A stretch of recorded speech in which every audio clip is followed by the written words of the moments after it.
I'm going to be working on a collage. What I've done in Photoshop, I've opened up 3 photos that I took on my summer vacation this year. This is the skyline of Boston, which I'll be using as one of, I'm going to select the buildings themselves. This is actually a whale head. It's a huge skeleton, like about 40-50 feet long. I took in the museum. This photo, so I'll actually be using the whale head as an object in my composition. This next photo is of myself, obviously, in a restaurant. So what I'm going to do is I'm going to go to the taskbar to the left, and the 6th item down is the lasso tool. And what I'm going to do is like using a pair of scissors. Each little point that I put on the picture is going to create a line like a scissor cutting there. And so what you're going to see in a few successive images is all around the silhouette, you can see that little red check. That's where I clicked with my lasso tool to continue this around the silhouette, just like using a pair of scissors. You can see I've got like another 4 clicks on there.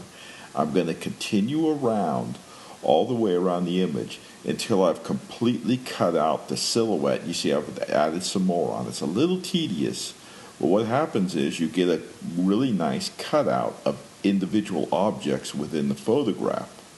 You need to click on the background. You'll see that in the lower right of your screen there. You double click on that and you'll get a second background, or you'll get a second layer on there. And from there you could cut this out in the upper menu to the right in the pull down menus. That's what I've done. I've cut out the silhouette of myself and I've placed it in a new Photoshop page, which I labeled Collage Number 1. This is going to be my self-portrait.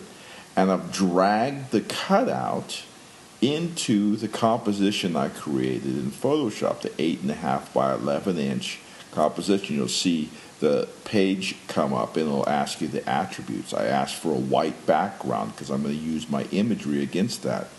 Now I went to my skyline and I pulled that over. You can see I removed the blue sky from that.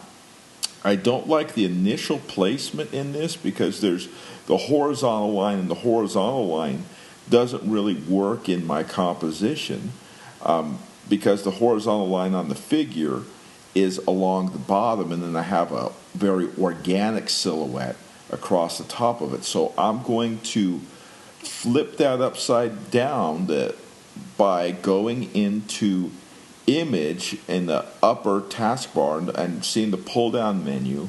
I'm going to flip layer vertically, so that's what I did. And you could see I created this real interesting negative space, this white space that creates this jagged edge, almost like these icicles down on top of my head. I've got this big open space to the left and a narrower space to the right. So I'm now going to insert my third object, that whale head. I don't like the initial placement. I've just pulled it from the one photo that I've clipped out and pulled it into this image I'm working on now.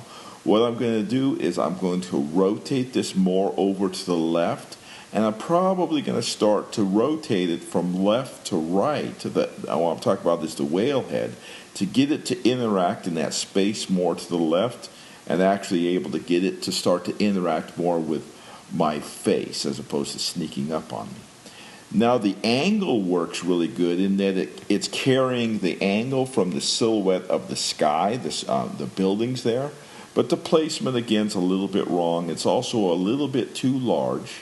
So what I'm going to do is I'm going to click on it and I'll have a bounding box. You'll see it kind of silhouette. I'll make it smaller and I'll also drag it over to the corner a little bit there. Now I like this use of space much more. My gaze in the photograph is off to the left of the composition. That's where this object is coming from. It's using that larger space to the left more effectively, and then that space to the right is much narrower. So I kind of balance my composition. I believe I've made a really interesting use of the negative space. All the broken, jagged edges are within the spaces, and my my straight lines are against the borders. So I like the use of this space.